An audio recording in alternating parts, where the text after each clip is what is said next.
Assalamu alaikum wa rahmatullahi wa barakatuh. There is gold in your brain. Here is where it came from.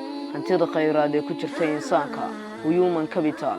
Muuqaalkan waxaan ku eegaynaa khayraadka bini'aadamka ku jira oo ah awoodooda xag jismi, caafimaad, cilmi iyo caqli. Khayraadkaas oo kan ugu muhiimsan ee mudan in la maal gashado. Waxaan u qaabaa dhigi doonaa qaab la wada fahmi karo. Dadka badankoodu marka ay maqlaan hanti, isla markiiba waxay u fahmayaan lacag bangi taala, saami shirkadeed, guri ama gaari, wax la mid ah. Dhammaan waxaas oo dhan waa nooc ka mid ah hantida la taaban karo, waayo waxa ay leeyihiin faa'iido iyo wax soo saar la manaafacsanayo mustaqbalka dhow ama ka fog. Laakiin waxaa jira hanti kale oo aan la taaban karin, haddana wax soo saar iyo faa'iido badan u leh dhismaha iyo horumarka qaran, bulsho, shirkad ama qof.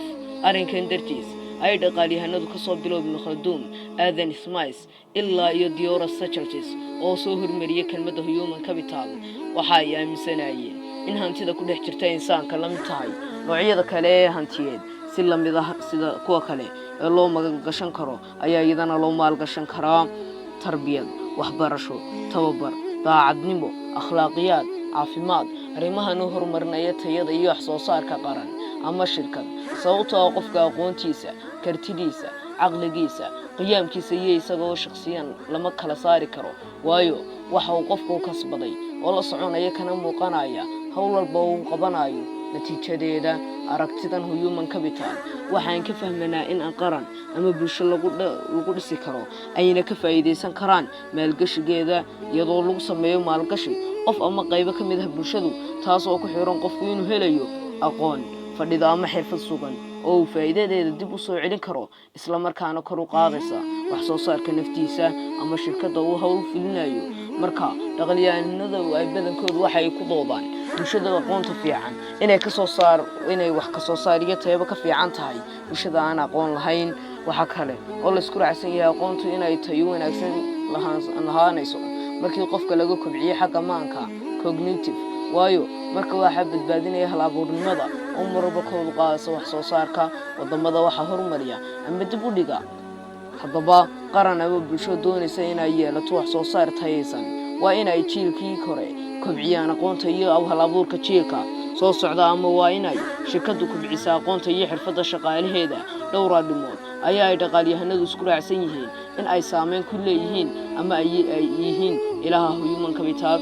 karti qofka ku dhashay ama hibe Ilaahay siiyay, maadaama uu Alla u qaybshay insaanka hibooyin kala duwan oo uu qaarba qayb u badiyay sida si la iskugu imtixaamo.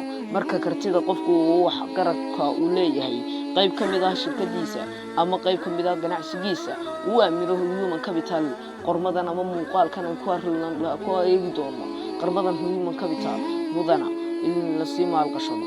waxbarashada waa asaaska maalgashiga human capital, waana midda qofku wax badan ku soo ogaado kadibna uu yeesho wax soo saar qiimo leh. tayada waxbarashada, dadka badankiisa waxa ay jecel yihiin inay wax bartaan, laakiin waxay ku kala horumaraan tayada waxbarashadooda oo ka turjumaysa wax soo saarkooda. marka qof walba inta uu haysto waxbarasho ka tayo fiican, qofka kale waa ka soo wax soo saar badan yahay. tababarka shaqada ama iskuul xirfadeed, qofka shaqaalaha isagoo waxba soo dhigan ayaa ay shirkadu u maalgashan kartaa in ay barto xirfado kala duwan, sidaas ayuu qofku ku noqon karaa qof leh wax soo saar badan. iskuulo xirfadeed dunida ugu badan yihiin arrinkan wuxuu si kala baxaya mid guud oo qofku meel walba u isticmaali karo, ama mid gaar ah oo qofku shirkadaas ama goobtaas ku koobnaanayo. cilmi kale oo dheeraad ah qofku inuu barto ama macluumaad dheeraad ah uu kasbado iyo wax la xusaa dadka uu qofkaasi saaxiibka la ahaa waqti badan la qaatay inay ka mid noqon karaan maalgashiga human dal. marka uusan haysan khayraad dabiici ah oo badan, laakiin uu maalgashado khayraadka ku jira dadkiisa, waa ay fududahay inuu qolo kale ka soo iibsado khayraadka dabiiciga, kadibna aqoontiisa iyo xirfadiisa u isticmaali karo inuu wax soo saar sameeyo.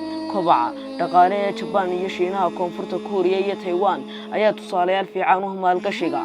kobaca dhaqaale ee Japan, Shiinaha, Koonfurta Kuuriya iyo Taiwan ayaa tusaalayaal fiican u ah maalgashiga kheyraadka ku jira insaanka iyo miradhalkiisa. Wadamadan ma aha kheyraad dabiici ah oo badan, laakiin inta galbeedka kula jira tartan adag, balse waxa ay kalsooni ku qabaan in haystaan dad si fiican u carbisan, leh aqoon iyo xirfad badan oo kala nooc ah, qabanna kara shaqo badan, isla markaana leh kala dambeyn iyo ismaqal. meesha wadamada qaar ay ka buuxaan kheyraad dabiici ah, laakiin dadkoodu ay ka gaajaysan yihiin waayo wax soo saar ma jiro, sababtoo waxa ka maqan ama ku yar aqoontii, xirfadii, kartidii, waxqabadkii, carbisanaantii iyo kala dambeyntii shaqo ee kheyraadkaas ka miro dhalin lahaa.